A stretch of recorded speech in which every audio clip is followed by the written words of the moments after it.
il serait responsable d'une cellule stratégique au monter qui n'a qu'à Kinshasa pour n'a quoi ça régime par coup d'état ou par les renversements, il y a pouvoir ou pas assassiner un chef de l'État. Donc c'est lui, Franck Diongo, qui serait le numéro 1. Il y a cellule ou stratégique. Cette cellule, tant qu'on va monter yango, il fallait pas pesa yango na mwana mboka Francis Kalombo. Mais ils ont estimé que Francis Kalombo azali proche ya ba musicien, azali muto mesala ko ba mingi, il n'a ko simbate. Et on va proposer qui mwana mboka Franck Diongo. Allez-y comprendre aujourd'hui les gens qui défendent ce monsieur Franck Diongo. Lui qui prétend être tshisekidiste, mais lelo Franck Diongo a ndimi ko s'allier na ba ennemi ya mboka. Il y a des généraux en fonction, baza impliqué na Katiwana, il y a des colonels qui sont na Katiwana, il y a aussi certains prêtres catholiques baza na Katiwana, il y a un moment non. Après la messe noire au Salamaki na Katalbumbashi na Katanga, voilà la résolution au Ezaki prise na Katiaba messe noire wana. Ezaki a renversé Tshisekedi na pouvoir na ye par la voie, il y a insurrection, par la voie, il y a coup d'état, par la voie assassinat. Il y a un lele bimi. Oyo biso UDPS tobunda pendant 37 ans. Tout ce là comme on a Tshisekedi le père, tout le monde a Félix Tshisekedi, Basimba Minduki. Mais tous ces opposants détiennent des armes à feu avec eux. Bah, pour quelle intention?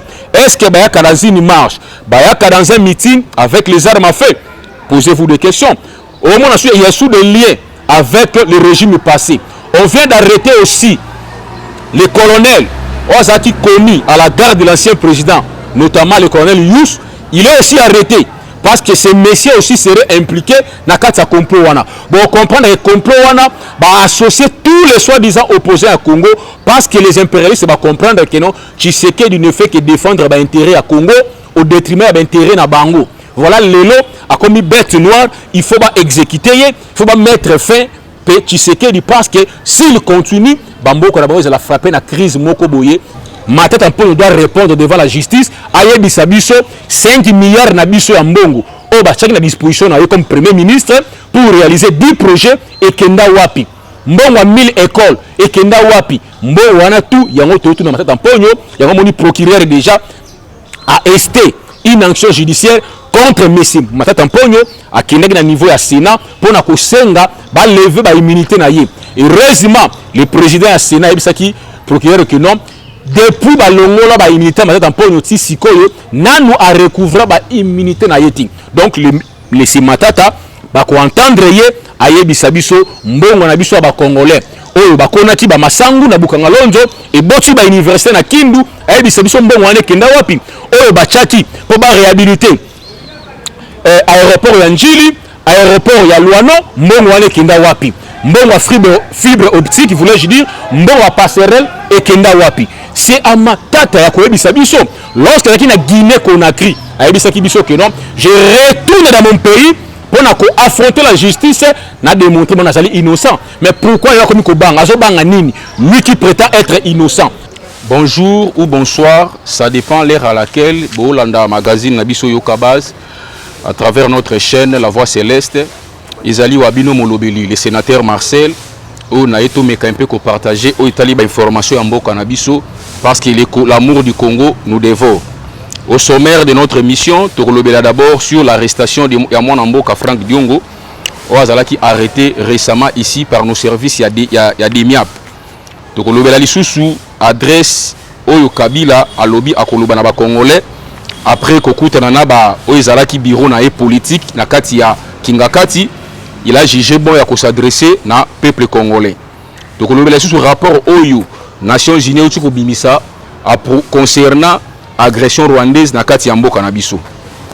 Donc le bela sous situation à partie est na biso oyezali en proie toujours ya insécurité, ya ba dongolo miso, ya M23 na ba militaire ya RDF ya Rwanda. Et puis to le bela souvent na dernier sujet na biso désistement ya mwana mboka Fayulu o alobi ke ako participer na ba élection te yé na ba député na ye ba ko postuler te pour ba échéance ya ba élection oyo ezali koya. Sans plus tarder, tu la première point tout ko énuméré par rapport à rapport ya ba expert ya Nations Unies après banquette les Nations Unies a autre comme ça rapport na ye par rapport à makambo zo le kana partie est na biso. Na kati ya rapport wana ba expert ya Nations Unies balakisi avec des preuves à l'appui oyo ezalaki implication ya Rwanda ya armée rwandaise derrière les M23. Les rapports disent ceci, les rapports disent ceci, par rapport il y a Makambo qui na la Est depuis le mois de novembre 2022 na avril 2023 ba démontrer que non ba oba menaki ba asso na mboka na biso notamment na partie ya Masisi ya Ruchuru na Nyarangongo ezalaki bel et bien ba militaire ya armée rwandaise. Ce n'était pas ba élément ya M23 mais ezalaki ba élément ya RDF ya armée rwandaise. Bango ba menaki ba asso na mois oyo de novembre 2022 à avril 2023 na axe ya Nyarangongo, axe ya Ruchuru na Masisi ba asso nyonso wana oyo toyokaki ezalaki mené par l'armée rwandaise. L'armée rwandaise nde ba menaki ba asso wana pona ko endeuiller encore la population à partie est ya mboka na biso selon les rapports. Deuxièmement, les rapports et ko indiqué que mutu o azali commandant ya ba opération ya M23 na kati ya mboka na biso ezali le conseiller spécial en matière de sécurité ya mwana mboka Kagame o ezali James Kabarebe yende azali ko piloter toutes les opérations ya M23 na RDF na kati ya mabele ya Congo ezali mwana mboka James Kabarebe. Et puis les rapports dit encore ceci, ba attaque nyonso o yutu ko sala ma ces derniers temps na mboka na biso avec toutes les preuves à l'appui, ba arme nyonso ezaki saisi par nos FARDC ezali bel et bien ba arme wana ya type ya armée rwandaise oyo e utilisaka wana toujours na kati ya rapport wana. Cela a démontré, ces rapports noir sur blanc, l'implication directe ya Kagame na Rwanda na agression congolaise. Chose oyo lorsque les Congolais, notre président Félix Tshisekedi atambolaki de par le monde pour na kotalisa kolakisa bango que non, mon pays est agressé par le Rwanda et Kagame, le monde entier bande ko sala sourde oreille comme si Tshisekedi abandé comme un mensonge. Lelo oyo eza établi maintenant noir sur blanc par les rapports des experts des Nations Unies, l'implication directe ya Rwanda na kati ya mabele ya Congo pour na ko endeuiller les populations congolaises ya partie est et puis appui na ye à 100% ya na kati ya ba mouvement au terroriste M23 au bazali ko endeuiller la population congolaise. Voilà les rapports en fait mention il y a implication directe ya Rwanda na Kagame au bandé ko endeuiller population congolaise kati na mboka na biso. Les rapports aussi a cité nommément monsieur James Kabarebe Oazali conseil spécial en matière de sécurité ya Kagame yena zalaki chef ya opération ya ba kambu nyonso oyo leka oyo ba bêtise nyonso oyo ba exaction nyonso qui commise par les M23 et l'armée rwandaise na kata sol congolaise ezalaki piloté par mwana mboka James Kabarebe oyo azwaki appui ya général Jean Bosco Kazura Oazalaki chef d'état-major ya armée rwandaise. C'est lui abandé ko tcha en disposition à mwana mboka James Kabarebe ba militaire rwandais où il fallait ba exécuter opération wana na kati ya sol congolais. Azwaki lui encore appui ya général. Tous ces généraux sont des généraux rwandais ya armée rwandaise. Le général Moubarak a commis nouveau chef d'état-major na armée rwandaise. C'est lui qui a dit au cours d'un discours que mboka na bango ezali muke il faut baya ko bunda na kati ya Congo ezali munene. C'est ce général là que je parle ici, général Moubarak yende le ju commande ya chef d'état-major ya armée rwandaise. Mwana mboka James Kabarebe azwa disusu appui ya Vincent Nyakarundi Oazalaki numéro 1 à service à renseignement rwandaise. On comprendre que non ezaki tout est pas bien préparé par l'Occident ba pesi yango Kagame pour na kubumba ba peuple congolais pour na que le Rwanda a exercé hégémonie na ye na kati ya mboka na biso. Bazwa ki sous appui ya général Alexis Kagame. Je pense que c'est général azana kati ya famille ya Kagame. Vous comprenez que tous ces quatre généraux baba na ko prêter main forte na chef ya opération James Kabarebe pour commettre ba exaction ba tuerie na kati ya partie est ya mboka na biso. On comprend que l'implication à Rwanda ezali lelo avéré par les experts des Nations Unies, bien que le Congo tout en train de décrier yango ba pensati que no Congo a osala ozali ba allégation moko gratuite contre Rwanda et contre Kagame. Lelo s'est prouvé noir sur blanc par les experts ya ONU que le Rwanda est impliqué directement na kati ba mort oyo ezali de trop na kati partie est na biso. Malheureusement ces rapports là là maintenant suite à rapport Wana. Après avoir établi noir sur blanc que c'est Kagame qui endaille la population congolaise dans la partie Est, il faudra maintenant que les sanctions puissent suivre. Malheureusement, notre chef de l'État, il y a 45e sommet, 43e sommet des Nations Unies, il avait dit ça tout par rapport à un autre rapport qui établi par la MONUSCO dans notre pays. Malheureusement, les sanctions et l'anda quitté contre Kagame et contre les terroristes et M23. Moi, je pense que ces rapports-là, pour nous, pour le sens il faudra que les sanctions et l'anda contre M. Kagame et contre tous ces terroristes au Bazako endeuillé population congolaise dans la partie Est et en Bokanabiso. Kagame pensait qu'il est malin. Voilà pourquoi Kagame, lorsque notre chef de l'État a eu pouvoir par sa diplomatie, il a voulu faire comprendre à nos pays voisins que nous avons tout intérêt à vivre ensemble en paix parce que nos frontières et les frontières à vie. Nos populations sont appelées à vivre ensemble à vie. Voilà pourquoi cette démarche que notre chef américain a faire comprendre à Kagame, Kagame a pensé que notre chef était naïf. Il y a notre chef que non, nous avons les militaires congolais, de quels militaires que Kagame faisait allusion, bah militaire il y a M23 au Basaki cantonné na kati ya Rwanda. Il a dit à notre chef que nous avons 12 militaires, il y a armée congolaise na kati ya mboka nangai, il faut ba rapatrier bango na kati ya mboka na yo. Donc 5000, il faut ba intégrer la garde républicaine. Voilà le complot. Lorsque l'ancien président lobaki na kati ya ya Sadek que non na Keite, hein ko pesa bilonde à bientôt. Il faisait allusion à tous ces complots. Parce que le complot a été déjà bien préparé. Lorsque Kagame faisait allusion que les 5000 militaires rwandais au Basaki cantonné dans Rwanda va intégrer la garde républicaine parce qu'il savait que dans 2 ans, il y a un politicien Tshisekedi Félix a aussi la pouvoir, a la désanté. C'est par rapport aussi à ces plans-là. Parce que le plan a été bien préparé à tous les niveaux. Dans le niveau, il y a des institutions notamment la Cour constitutionnelle, dans le niveau de l'armée, il y avait déjà un plan bien élaboré par Kagame pour que notre chef de l'État a salakaka moins d'inanata pouvoir avec les prédécesseurs naïe ou basala qui plan wana. Voilà pourquoi notre président étant malin, il avait renoncé à ces plans-là pour la première fois. Kagame avait compris que non, j'ai affaire réellement à un président qui est mature, j'ai affaire à un président Oyayebi Makambazo Sala. Le chef avait renoncé à ces plans. Voilà pourquoi le conflit a commencé là-bas. Kagame a compris que non, à Zouchi Tshisekedi dans un piège où il avait tendu à notre chef de l'État, et le chef de l'État avait déjoué ces plans-là.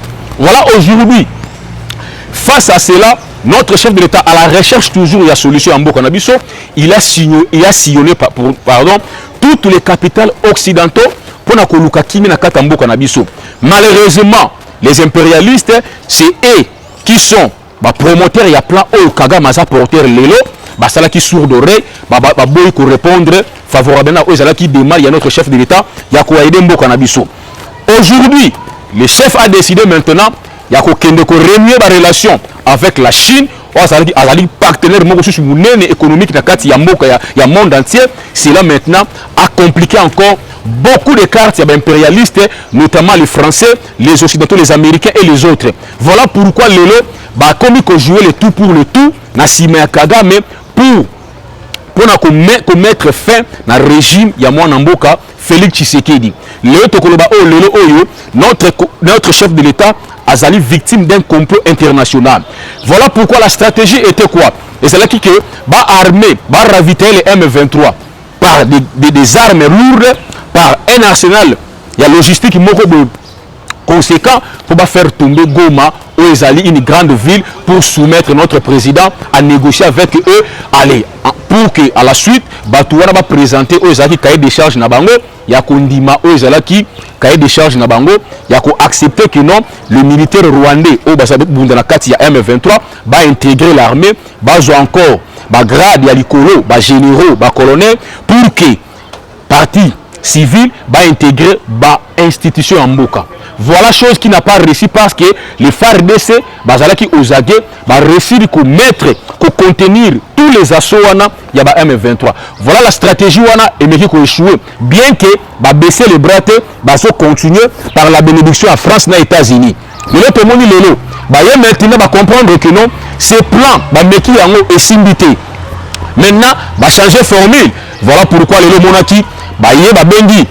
Certains leaders et opposition va présenter bango nouveau plan oyo ezalaki maintenant ya kokweyisa régime à partir ya capitale ya biso ya Kinshasa. Tant que le ça dit que non, les soi-disant opposants baosala G ya ba ennemi. Lelo oyo il a quitté lelo que réellement batu oyo tant bayaki na Kinshasa pour na ko lancer l'activité na bango, notamment les marches et les meetings, ezalaki pour un seul objectif, ezalaki ya kokweyisa régime parce que na kati ya ville ya Kinshasa, ils ont déjà là infiltré, bazalaki déjà awa, boyebi yango, les mobono et tout consort, ezali toujours, ça fait partie toujours, il y a plein wana ya ba occidentaux, on va faire porter à soi-disant ba opposants qui prétendent diriger le Congo demain. Malheureusement, ba ça la G à ennemi. Le lot pour comprendre que tout est comme Sabino awa que ba ki mwana mboka Franck Diongo na ba service na biso ya année. Une certaine opinion pense que l'arrestation est arbitraire. Nous disons non. Les Congolais doivent comprendre une chose.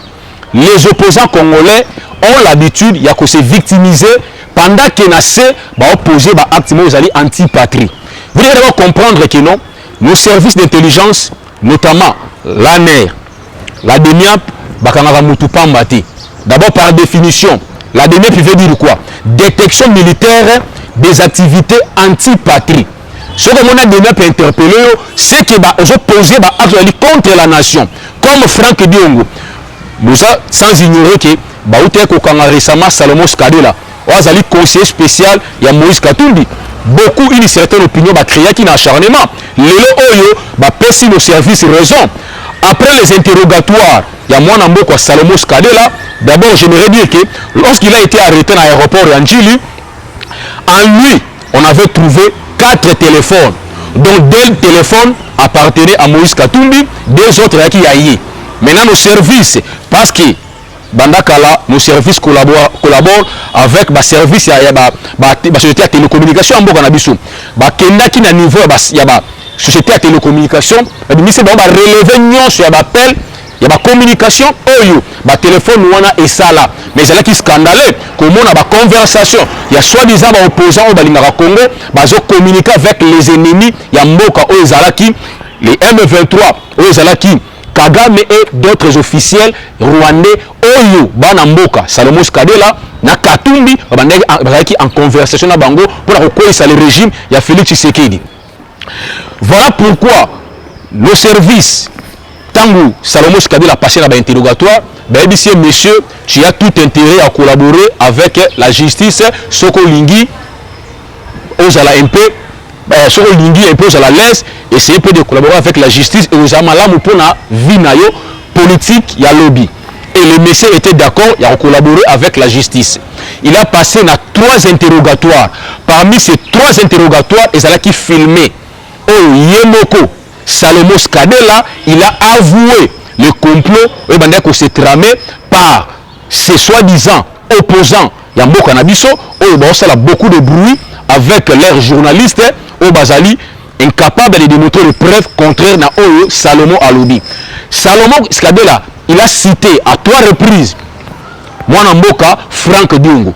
Franck Diongo serait aussi impliqué dans Katia. Complot au préparé pour renverser le régime Tshisekedi et le gouvernement congolais.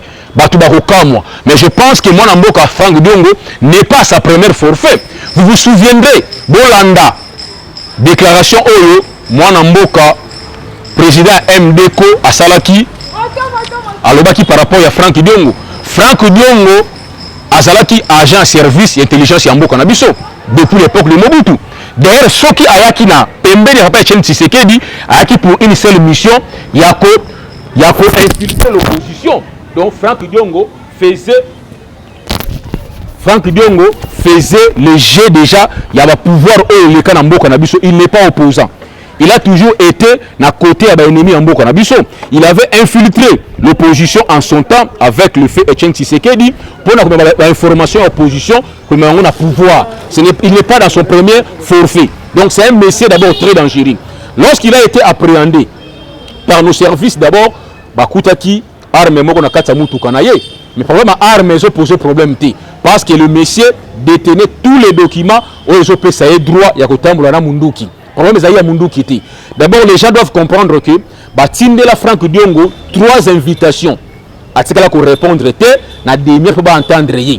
Alors, lorsque Batindela, même la procédure normale, la justice civile, Batindela 3 fois invitation, ce qu'on répondre, Batindela mandat ya comparution au Bakoyako Kangayo.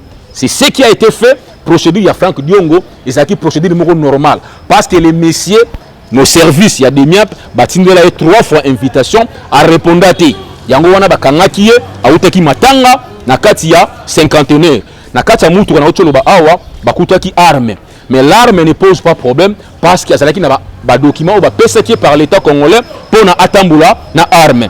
Mais chose au bazo reprocher na mwana mboka Franck Diongo, il serait responsable d'une cellule stratégique au montaki na kati ya Kinshasa pour na kokwesa régime par coup d'état ou par le renversement ya pouvoir ou par assassiner un chef de l'État.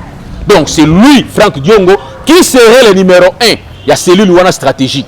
Cette cellule, tant qu'on va monter yango, il fallait pas pesa yango na mwana mboka Francis Kalombo. Mais ils ont estimé que Francis Kalombo azali proche ya musicien, azali muto mesala ko ba mingi, il ngaki ko simbate. Et on va proposer ki mwana mboka Franck Diongo. Allez-y comprendre aujourd'hui les gens qui défendent ce monsieur Franck Diongo, lui qui prétend être tshisekidiste. Mais lelo Franck Diongo andimi ko s'allier na ba ennemi ya mboka pour détruire mboka na biso. Voilà aujourd'hui na kata cellule wana stratégique oyo ezaki piloté par mwana mboka Franck Diongo, il y a des généraux en fonction baza impliqués na kati na baza na kati wana, il y a des colonels qui sont na kati wana, il y a aussi certains prêtres catholiques baza na kati wana. Yango to yebisa kibino awa ke l'église catholique joue les jeux ya ba ennemi ya mboka oyo banda très longtemps. Lelo eza établi noir sur blanc. Cette cellule-là, il y a certains prêtres qui sont aussi dans la cellule wana, on va mettre en place par les impérialistes pour na Félix Tshisekedi, pour renverser le régime Tshisekedi, parce que le régime Tshisekedi, ils veulent défendre rien que l'intérêt à Congolais. Voilà pourquoi on a dit que ces opposants, mais lelo aussi nos services d'intelligence et bandit comme on a bango pe na ay mususu yango mo nyabisa kibino kino après la messe noire au salamaki na kata Lubumbashi na Katanga, voilà ba résolution o ezaki prise na kati ya ba messe noire wana ezalaki ya ko renverser Tshisekedi na pouvoir na ye par la voie ya insurrection, par la voie ya coup d'état, par la voie ya assassinat. Yango lelo bimi tant que le ezali messe noire, beaucoup de Congolais bandima ki bisoté yango lelo bimi. Voilà bateau bazali porteur ya plan wana ezali ba opposant congolais lelo oyo biso UDPS to bunda pendant 37 ans to skala ko mona te Tshisekedi le père to mona Félix Tshisekedi basimba minduki. Mais tous ces opposants détiennent des armes à feu avec eux. Bazui yango pour quelle intention? Est-ce que bayaka dans une marche, bayaka dans un meeting avec les armes à feu? Posez-vous des questions. Au moins il y a sous des liens avec le régime passé. On vient d'arrêter aussi les colonels Ozaki commis à la garde de l'ancien président, notamment le colonel Yous. Il est aussi arrêté parce que ces messieurs aussi seraient impliqués dans le complot wana. Bon, comprendre que le complot wana va associer tous les soi-disant opposés à Congo parce que les impérialistes vont comprendre que non, Tshisekedi ne fait que défendre l'intérêt à Congo au détriment de l'intérêt à Bango. Voilà lelo a commis bête noire, il faut exécuter, il faut mettre fin Tshisekedi parce que s'il continue, Bamboko Nabao la frapper la crise Mokoboye Yamakasi. Voilà aujourd'hui.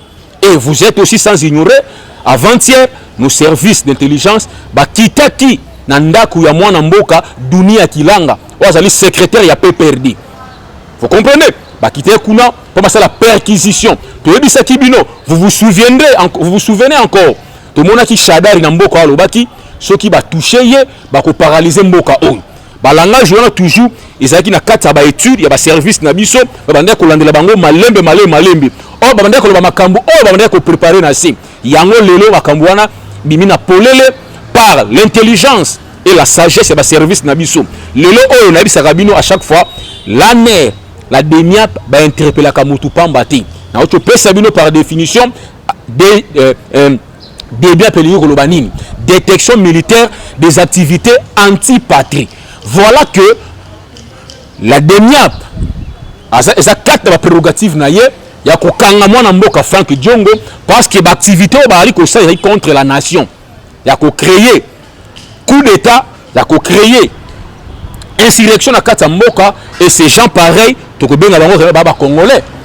Par rapport au rapport, nazoni moi si ma rapport au Chokobima awa, tout le monde tant to lobaka awa que non, l'ensemble à Moïse Katumbi sont porteurs d'un plein Bamindele parce que c'est lui le messie qu'il s'agit. Soriano Nissim alias Katumbi, ou Azali du reste étranger qui n'est pas congolais, mais il tient toujours à dire le peuple congolais.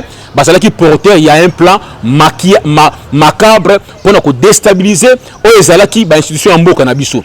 Tout le monde, bureau politique Nabango, notamment moi Namboka, ou Azalaki ancien président de l'Assemblée nationale, Olivier Kamitatu, ou la commune est porteur, il y a Malette, il y a Moïse Katumbi, et le monsieur Oabengaka, maître avocat Nabango, Onyemba, Bania Yango que le Rwanda n'a jamais envoyé même un militaire sur le sol congolais.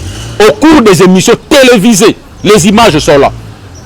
Boya yango, balobi que c'est une manœuvre, il y a un service à renseignement. Remettre même en cause les rapports, il y a un service nabiso, lesquels services au bango sont mis président et l'autre travailler dans le service wana. Mais tout le monde yango, les porteurs de mallettes, il y a Moïse Katumbi, Olivier Kamitatu et Laurent Onyemba, entre guillemets, avocat de surcroît, nier l'implication à Kagame na Rwanda na agression ya mboka na biso. Les rapports il y a Nations Unies et confondre bango. L'autre tant que tu Sarabino que Moïse Moutali parrain na ese Kagame, oyo ils a établi noir sur blanc les rapports il y a Nations Unies et établir ba responsabilité à Kagame na Rwanda qui bangonde ba soutenaka les M23 bangonde baza ko agresser Congo avec leurs militaires au bakitaka sur le terrain. Que dirons-nous maintenant pour ces gens qui prétendent diriger notre pays demain, Moïse Katumbi et ses compagnons? L'ensemble pour le changement, il y a Moïse Katumbi, nanu bakondana Kagame te, nanu bakondana Rwanda te. L'occasion maintenant est Pessameli Bango lelo à travers ces rapports, il y a Nations Unies, bazwa courage Moïse Katumbi et ses poulets ba condamner Kagame, ba condamner agression rwandaise na kata mboka oyo bazo prétendre ko diriger lobby. Voilà la honte maintenant. Tant que tu es le Congolais, tu es à la source député. Cette fois-ci, le Congo ne sera plus dirigé par les étrangers. Ce qui lobby, on a été lâche. Cette fois-ci, Congolais Fungola Missou. Le Congo entre les mains des Congolais, comme moi Namboka Félix Tshisekedi. Vous moni comment à sa victime ya complot international à cause du patriotisme naïe, à cause ya bolingo oyo azanango pour Namboka Nabiso, il a refusé ya ko céder. Les alliés intérêts en Mboka Nabiso impérialiste, yango lolo bazo concocter un complot au niveau des États-Unis contre moi Namboka Félix Tshisekedi. Yango moni Katumbi akenda ko engager un cabinet na kata États-Unis avec des sénateurs, quelques sénateurs américains pour porter voix naïe à diriger Congo. Chose au biso ba congolais, toko admettre ngo ata mukete parce que Katumbi n'est pas congolais, même il y a 1%. Les Congo au congolais. Lelo on a révélé une chose. D'abord le mot Zaïre et Outawa. Tant que tu dis que non, Mboka o ezali victime d'un complot. Mboka o ezali victime d'un complot international. Et fito yeba yango que les meilleurs ya Congo d'abord ezali spirituel. Avec comme physique, parce que c'est le spirituel qui dirige le physique. Tout ce que tu as dans le Sama Namboka Nabiso, et c'est les reflets, il y a eux spirituel. Parce que le mot Zaïre et le bignonso. Zaïre veut dire quoi? Zaïre veut dire Z, zone, A, africaine, I, internationale, R, réservé et aux étrangers. C'est ça la vraie définition spirituelle. Il y a Zaïre. Il y a un Mobutu qui a imposé comme Moana sur le plan spirituel. Il y a un Mobutu qui a dit après moi c'est le déluge. Oui, c'est vrai. Parce que le Congo a été déjà vendu sur le plan spirituel par Mobutu. Il y a un Mobutu qui a dit Mobutu, même un historien, Azali Congolais, Azana Porto na Belgique, a lobé la Syrie d'origine togolaise, il y a Mobutu. Et puis c'est vrai.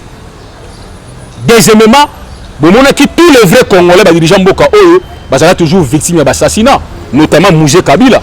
Pourquoi vous me l'avez? Parce que le Congo est considéré comme une poubelle, comme un dépotoir qu'il faut imposer toujours les étrangers. Il y a un moni les impérialistes, notamment les Occidentaux, Luka a tout prix imposer Biso Katumbi, qui du reste n'est pas congolais. Donc, comment on a certains Congolais naïfs, à cause des billets verts, Bazoli n'a pas la souveraineté en Moka, à cause de l'intérêt de bango égoïste. Chose où Biso Congolais, pour permettre à noter. Tu as vu ça qui bino awa, Congolais va faire la mission. Batu o bazana da baza porteur ya plan moko machiavélique contre notre pays. Yango le bimi libanda Moïse Salomon Skadela abimisi ba vérité ya ko citer moi na mboka Frank Diongo boka moite lobby ceux qui ba interpeller ou ba arrêter encore Soriano Nissim Katumbi bo crier na acharnement parce que nos politiciens baza bakanisi ki bango bazalaka en marge ya justice. Or non, tout Congolais est égal devant la loi, que tu sois opposant ou pas. Malheureusement, les opposants congolais veulent toujours manipuler une certaine opinion. S'il a commis des infractions à droit commun, ce qu'on a trahi Mboka Naye Bakangiye, a créé un acharnement. Et l'autre moni, qui a dilapidé 5 milliards de dollars pour 10 projets lorsqu'il était Premier ministre, Mbongo Wana et Monanati. Lorsqu'il est interpellé à la justice, il a bengi certains journalistes au Bazali en connivence avec les ennemis pour leur dire que non, Nazali est un acharnement contre moi. Et ces journalistes, ils ont même des questions à poser. Par exemple, Mbongo Oba Pesaki 550 millions de dollars pour la réhabiliter l'aéroport Yanji le Kendawa. 120 millions pour la fibre optique Kendawa. 285 millions pour le projet Bukangalo de Kenda. Tout ça, les Congolais n'ont pas droit à Koyeba, place Mbongo na Bango Kenda. Non! Alors, ceux qui vont interpeller Moutou Abongo, il a béni certains journalistes, au bazar aussi moins intelligents, pour la Bango que non, ils allaient à acharnement. Mais vous posez une question. Où sont les 5 milliards de dollars au Bachak à disposition pour réaliser 10 projets dans Katamboka? Aucun de ces projets n'est réalisé. Alors, Barco, tout le monde est Mbongo, on est Kewapi. Ceux qui battent tout yango et comme ils acharnement, nous disons non. Beaucoup manipuler une certaine opinion, mais pas toute l'opinion congolaise. Ma tête un peu doit répondre devant la justice. Aye bisabiso 5 milliards nabiso ya Mbongo. Au bachaki na disposition comme Premier ministre pour réaliser 10 projets et Kenda Wapi. Mbongo 1000 écoles et Kenda Wapi. Mbongo wana tout yango tout na ma tête un peu yango moni procureur déjà a esté une action judiciaire contre Messi Matata Mponyo à Kineg niveau ya Sénat pour na kosenga ba lever ba immunité na ye. Et heureusement le président ya Sénat ebisaki procureur que non depuis ba longola ba immunité Matata Mponyo ti sikoyo nanu a recouvrer ba immunité na yeti. Donc les Matata ba ko entendre ye ayebisa biso mbongo na biso ba congolais oyo ba konati ba masangu na Bukangalonzo et boti ba université na Kindu ayebisa biso mbongo wane Kenda Wapi oyo ba chaki pour ba réhabiliter aéroport ya Njili, aéroport ya Luano, mbongo wane Kenda Wapi.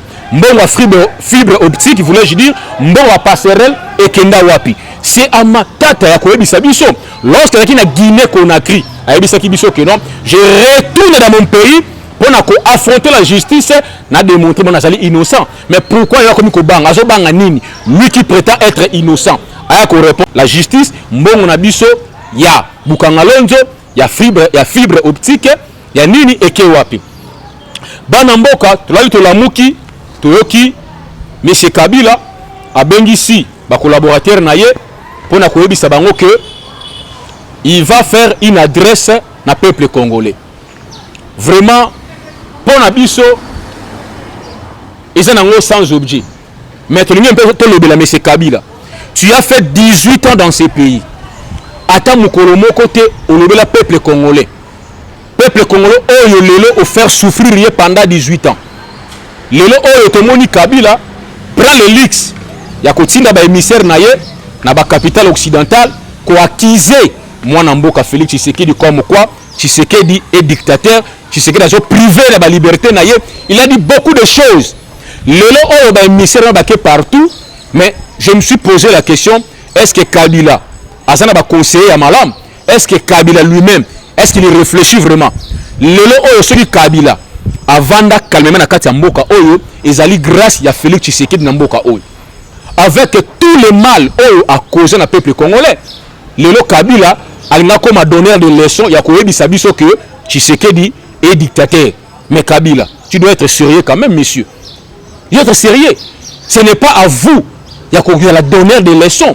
Lelo Oyo, où est Arma Tungulu? Toi qui es démocrate, où est Arma Tungulu? Où est Thérèse Kapangala? Où est Rossi Mukendi? Où est les combattants de l'IDPS qui ont été calcinés en permanence? Awa, Lelo Kabilo commis donneur des leçons. Je suis désolé de le dire. Parce que tu es devant une certaine opinion inconsciente au Bajo Landayo. Moi, je pense que ce n'est pas à vous de faire de telles déclarations. Parce que le son venu na mboka au calmement, c'est grâce à Tshisekedi. Et c'était difficile. Na biso peuple congolais, ton limayo. Mais avec grâce, il y a Félix Tshisekedi. Oh, le peuple congolais d'ailleurs na ebandeli, a inaki Félix Tshisekedi. Il y a kondima ko protéger yo. Mais lelo oyo, au bois qui so inasani o le sakayo. Alors, assumez-vous maintenant. Tu dois t'assumer maintenant. Comme toi, tu as estimé que Félix est un dictateur. Voilà, maintenant, tu vas t'assumer. Tu vas t'assumer. Na bateau, bazo rendre un mauvais service. L'entourage, tu vas répondre de tes actes. Lelo Oyo, Tshisekedi a voulu quand même valoriser quand même Oyo Salamaki, remise et reprise. Oyo Salamaki Namboka Nabiso. Il a voulu quand même honorer quand même que na Congo, il y a des anciens présidents. Mais le Kabila, Ndioka, tu étais hypocrite.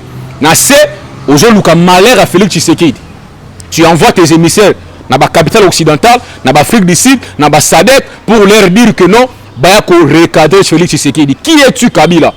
Qui es-tu? Tu n'es qu'un simple citoyen congolais. Tu n'es qu'un simple, un simple sénateur à vie, M. Kabila. Mais de quel droit tu te permets contre un pouvoir établi par le peuple congolais? Et maintenant, comme tu as cherché la guerre, tu en auras la guerre. Tu vas répondre na ba acte nyoso oyo au cometa lorsque je dis président. Lelo oyo on a tout le monde ba force commune na Maluku. Des milliers de Congolais ba kufa na force commune. Les combattants à IDPS baza porté disparu dans le moment où toloba. Les combattants à IDPS baza calciné na kata permanence. Arma Tungulu ala victime de la démocratie. Thérèse Kapangala, victime de la démocratie. Rossi Mukendi, victime de la démocratie. Yebisanga marche ni yemoni depuis que Félix est au pouvoir, il se sont donné mort. Yebisanga, quel est ce journaliste Oazali arrêté par ses opinions politiques? Pendant qu'à ton époque, M. Kabila, tu as traqué les journalistes, tu aurais tué certains journalistes. Tu avais misé la presse congolaise. Mais le commis d'honneur des leçons, assumez-vous maintenant. Parce que c'est Tshisekedi qui vous protège. Malgré la bavure au comité dans Moka, tu as vendu ce pays au Rwandais. Tu as signé des accords. Le 23 mars 2009, il y a côté Kamboko dans le Rwandais. Mais lorsque tu as souffrir le dans Moka, c'est à cause de vous. Est-ce que c'est à vous la sécurité dans Moka, Kabila? N'est-ce pas, c'est vous qui êtes la pièce maîtresse de M23 dans ce pays? C'est vous qui êtes le numéro 1 à infiltrer Mboka par les Rwandais. Voilà aujourd'hui, assumez-vous maintenant. Il y a qu'on répondre de tous les actes opposés à Kati Mboka. Il y a des forces communes, il y a des Congolais qui ont fait la force commune, il y a des Thérèse Kapangala, il y a des Rossi Mukendi, il y a des combattants qui ont fait certains portés disparus dans Mboka sur ton régime. Mais je pense que le régime de Tshisekedi dans le moment toujours combien la presse est libre. Malheureusement, la presse congolaise va confondre liberté et libertinage. Toujours on a certains journalistes insulter le chef de l'État à la longueur de la journée. Aucun d'entre eux a inquiété. Aucun. Mais à ton époque, combien de journalistes Bakoufa, Franck Ngiki Bakoufa, Bakoufa la Nini, Bakoufa la Nyamboka sont des journalistes. Sont des journalistes. Tout le monde marche Salami Awa, malgré que l'opposition détenait les armes à feu et les armes blanches, tout le monde aucun mort. Tout le monde aucun mort. Mais quand tu parles de dictature, tu as habité le monde de dictature par rapport à quoi? Moi je pense que tout ce que tu fais, tu dois être responsable de l'acte aux opposés à Katamboka. Voilà pour l'auteur de Awa, son chef de la sécurité, colonel Yous, a été arrêté par les demiables. Parce qu'il aurait aussi des implications dans Makambo Oyo et l'Ingeko Salama. Il y a coup d'état dans Mboka Nabiso Oyo. Les impérialistes préparés par l'entremise de l'opposition et certains prêtres et l'église catholique. Alors, ces colonels-là seraient aussi impliqués. Voilà pourquoi il a été arrêté. Maintenant, c'est toi, le monsieur et le PPRD, Bakoye Bisabiso, ceux qui colonel Wana, P.A. qui impliqué, et puis Nana Mandata qui est. Voilà aujourd'hui les Congolais boyeba ke mboka na biso eza victime ya kopo international. Franck Diongo bakangiye pona arme détention ya arme te parce que par rapport ya arme oyo Franck Diongo azana yango azana ba document en bonne et due forme.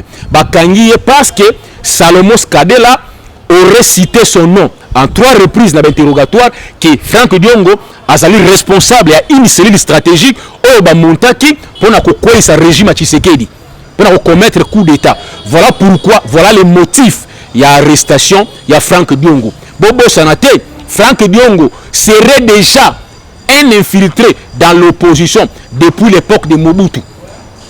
Batindaye a infiltré l'opposition aux côtés il y a Mwanamboka, Tshisekedi le père, pour une formation opposition, pour le régime. Même le temps au Kabila Kangakaye, la vraie raison est à Wanate. Parce que Franck Diongo rendait des services toujours. Vous comprenez? Donc c'est un monsieur très dangereux. Voilà, aujourd'hui, il est aux arrêts. Nos services, bravo à nos services d'intelligence, ils allaient en air et demi-ap. Et bien, non, ceux qui en air a interpellé Moutou. Ceux qui demi-ap interpellé Moutou, c'est que besoin de détenir des informations vraies et vérifiables. C'est ces services, par rapport à la situation à Est et à Mboka Nabiso, vous voyez que les impérialistes, par l'entremise de Kagame, ils ont joué le tout pour le tout. Malheureusement, Basalaki ba assaut à certains territoires Nabiso, il y a une contre-attaque foudroyante, il y a FARDC. Nos FARDC ont récupéré 7 territoires entre le mai M23 et RDF, armée rwandaise. Nos FARDC, bravo, bêta la M23, bêta unité spéciale. Il y a Rwanda, 7 territoires occupés. Bravo aussi à nos forces de défense, il y a Wazalendo, bêta M23, na Kiliwiro, Kiliwiro.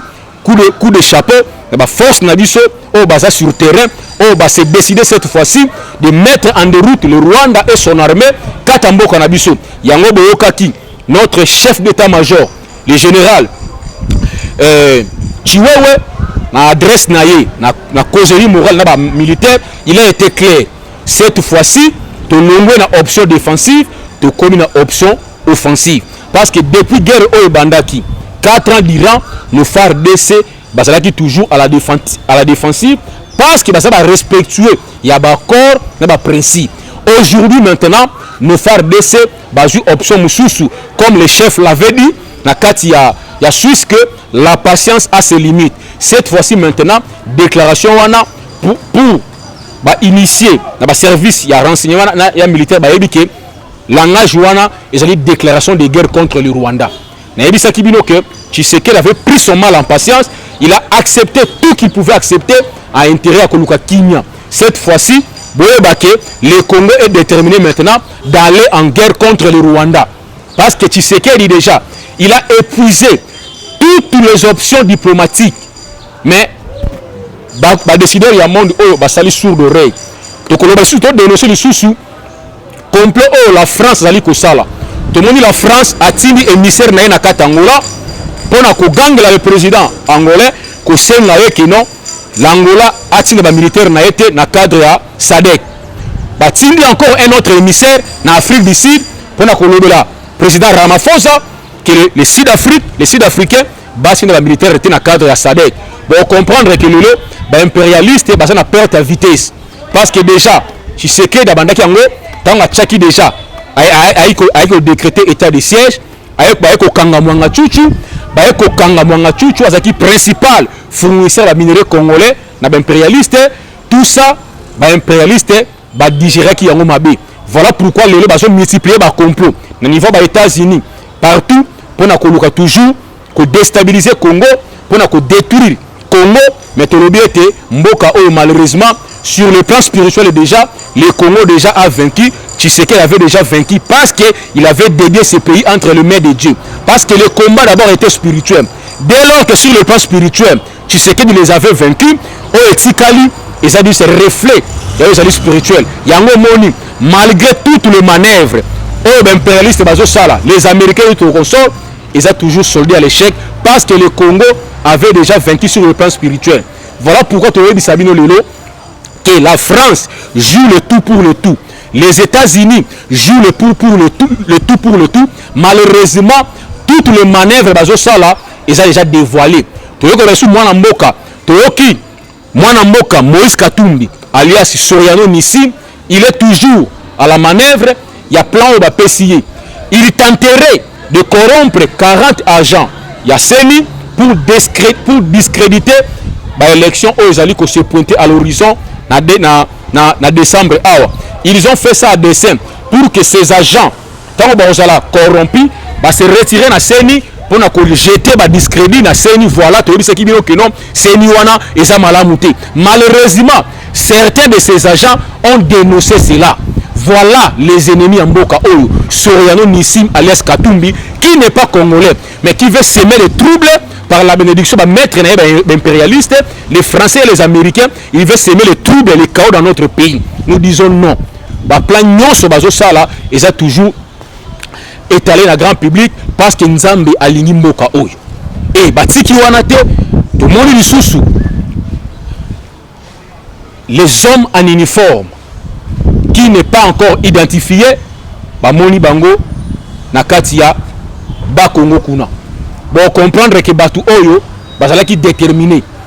La capitale congolaise, Kinshasa, a été déjà infiltrée par les gens inconnus qui sont armés.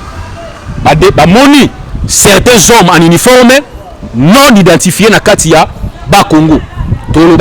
Batu qui déterminé. Malheureusement, leur plan a été toujours voué à l'échec. Tshisekedi a coup-circuité, tous les complots ils ont coup-circuité par l'entremise de la service d'intelligence. Bravo, coup de chapeau dans Moussala Baosala Malam. Congolais Boka Moité, tu sois averti déjà que beaucoup d'opposants seront aux arrêts. Beaucoup d'opposants Boka Moité parce que beaucoup sont impliqués dans le plan Oyo, Balingi Bakoy sa régime en place. Plan assassinat, plan et insurrection à Katamboka Nabiso. Beaucoup d'opposants. Ils ont arrêté. Ceux qui vont arrêter, ils crier un acharnement. Ils ont dit acharnement, mais sont des gens très méchants. Au Balingi Mboka Nabiso. Au Balingi toujours dans Mboka, va continuer à Koufa pour avoir intérêt dans Bango. Il y a toujours 5 Congolais. Fungola Misu. Moi, Ndambu Oyo. Moi, certains marionnettes, au Bazola dans l'étranger, tu as dit si quelques Congolais ont fléchi, vous devez savoir qu'il y a encore des millions de Congolais qui sont debout au fléchir, même devant l'argent. Nous serons toujours debout pour défendre notre patrie. Parce que la patrie, c'est le premier héritage au Nzambe à Pesana Muturakata Mukili. Il faut défendre ma bili. Problème Ezali Awa, Tshisekedi a hérité cette situation par son prédécesseur Kabila qui a fait ça à dessein. Il y a infiltré Mboka Oyo, il y a Koti Saba Rwandais, il y a service d'intelligence, il y a Koti Saba Rwandais, il y a Katia armée pour le la coup d'État contre notre chef d'État. Heureusement, ce plan a été déjoué par nos services d'intelligence. Il y a un moni mwana Mboka, Tiwe ya ebisi bango malamu. Soda Obako Kangaye, azo collaborer na ba ennemi, il sera sévèrement puni. Que tu sois général, que tu sois qui, que tu sois opposant, sont allés impliqués na complicité contre notre pays, vous serez arrêtés. Yango to yebisa kibino mwandambu oto ngato partager nebino yango wana boyeba que le Congo appartient aux Congolais. Aucun étranger te peut permettre les sous à diriger Mboka Oyo. Katumbi s'il veut être président, a kende na Rwanda, a kende na Zambie, a kende na Israël, na Mboka papa na bango. Na Congo, il ne sera jamais président. Ceux qui certains Congolais naïfs qu'ils sont, va soutenir rien, va y encore d'autres Congolais au baza debout, va soutenir kai atamu kolomo côté. Il y a vraiment lelo, ba ki awa lors de leur marche, il y a le 20 mai, au mona ki ba pesa ki mbongo, la population ya Sirimba okuna, ba na marche ba $20, population na yo ba comprendre. Ba lobi jamais nous allons encore soutenir les étrangers. Ba zo $20 balia, ba zo ba effigie à Katumbi, ba drapeler à Katumbi, ba tumba yango. Pour vous dire que les Congolais ne plus deep. À comprendre que non, nous devons soutenir mon Mboka Félix Tshisekedi par rapport à l'amour à Congo, par rapport à sens à patriotisme et à Zobunda pour na Congo. Du reste, Kabila a se préparé maintenant, comme il est, Tshisekedi a protégé contre les impérialistes d'ailleurs, contre la CPI. Il a voulu maintenant poignarder mon Mboka Félix dans mon Congo. Il doit assumer de ses actes. Parce que Toyebi déjà, il avait reçu l'ambassadeur des États-Unis panayi. Il avait reçu l'ambassadeur de Suède panayi. Masoloto babetaki yango yo alingi menasa la adresse na peuple congolais. Mais ayeba que peuple congolais toje la adresse wanati. Pour ça sans objet azana eloko akoyebisa biso te parce que il a eu à diriger ce pays pendant 18 ans. Atiki biso na kata malheur na kata ba souffrance oyo ezali ye Kabila. Donc qu'ils n'attendent pas qu'ils ne pensent pas que le peuple congolais ba ozela ya loba yokai. À moins que ces flatteurs wana au baza autour de lui au bazo landaye. Mais plan na bango compagnon so basalaki ils ont déjà déniché toyebi yango monaki l'église catholique a essayé par tous les moyens à réconcilier Katumbi na Kabila parce que il y a un plan en gestation contre la nation. Malheureusement ce plan a échoué et nous disons à l'église catholique vous avez échoué. Ce pays est laïque. Bon on a monopole na mboka ote. Et votre plan, peuple congolais, à comprendre yango, l'église catholique joue pour les impérialistes. Pendant plus de 3 décennies, Azara toujours na côté ya mabe ya mboka na biso pour na détruire mboka oyo. Malheureusement, ce plan a été déjà déniché et puis ils ont voué à l'échec. Et c'est là qu'il y a bino mona mboka le sénateur Marcel na ki to partager na bino matali mboka na biso. To meki ko partager ba o ba on a besoin ya ko joindre nga. Mon numéro c'est le plus 243 81 52 99 123 plus 243 81 52 99 123 Bobenga biso.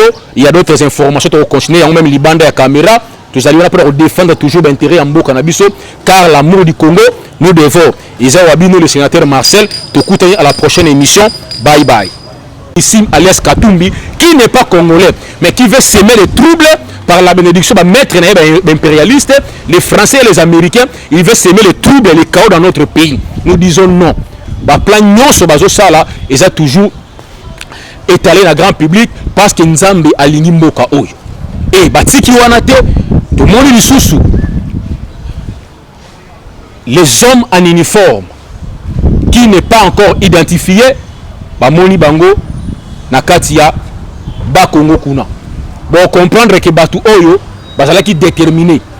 La capitale congolaise, Kinshasa, a été déjà infiltrée par les gens inconnus qui sont armés.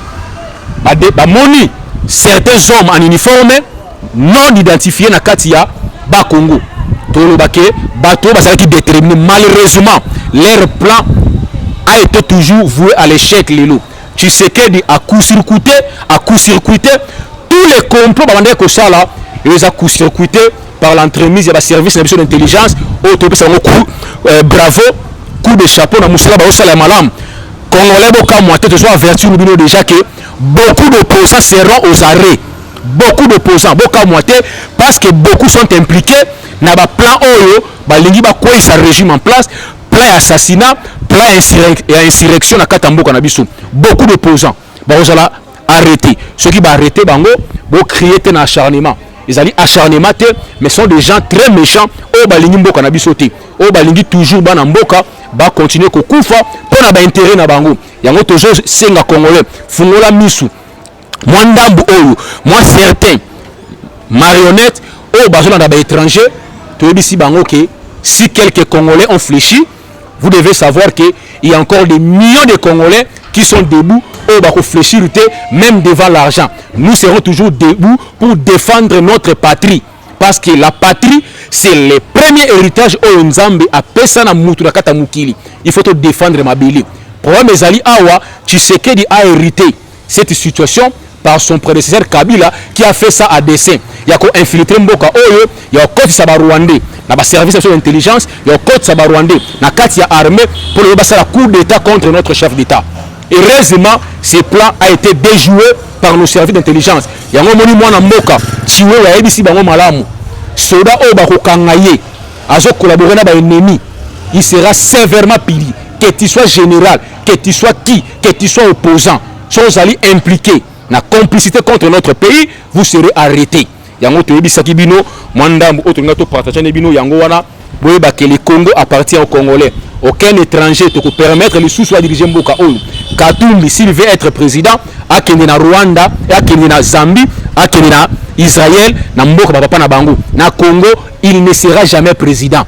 Ceux qui certains Congolais naïfs qu'ils sont, va soutenir yé, va y encore d'autres Congolais au baza debout, va soutenir kai atamu kolomo côté. Il y a vraiment lelo, ba ki awa lors de leur marche, il y a le 20 mai, au mona ki ba pesa ki mbongo, la population ya Sirimba okuna, ba na marche ba $20, population na yo ba comprendre.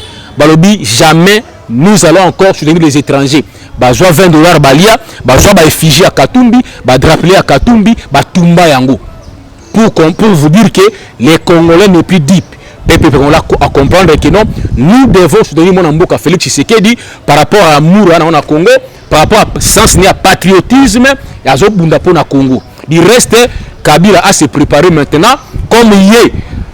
Tshisekedi a protégé contre les impérialistes d'ailleurs, contre la CPI.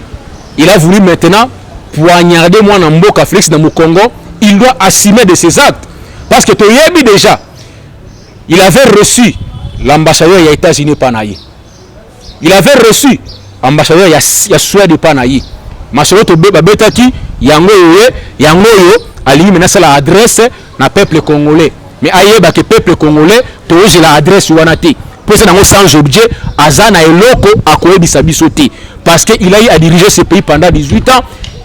Si qui na kata malheur, na kata ba souffrance oyo, ils alliés Kabila. Donc, qu'ils n'attendent pas que, qu'ils ne pensent pas que le peuple congolais va oser la yokai. À moins que ces flatteurs wana au baza autour de lui, au bazo landaye. Mais plan à bango, compagnon so basalaki, ils ont déjà déniché. Toyebi yango. Yango monaki, l'église catholique a servi par tous les moyens à réconcilier Katumbi na Kabila parce que il y a un plan en gestation contre la nation. Malheureusement, ce plan a échoué. Et nous disons à l'église catholique, vous avez échoué. Ce pays est laïque. Bon, on a un monopole OT. Et votre plan, peuple congolais, à comprendre yango, l'église catholique joue pour les impérialistes. Pendant plus de 3 décennies, elle a toujours à côté à Mabé, Yamboka Nabiso, pour détruire Mboka O. Malheureusement, ce plan a été déjà déniché et puis il a voué à l'échec. Et c'est là qu'il y a eu le sénateur Marcel, n'a qui te partager ma matali Mboka Nabiso. Pour me partager, on a besoin de rejoindre mon numéro c'est le plus 243 81 52 99 123 plus 243 81 52 99 123. Il y a d'autres informations pour continuer, même les bandes à caméra. Nous allons défendre toujours l'intérêt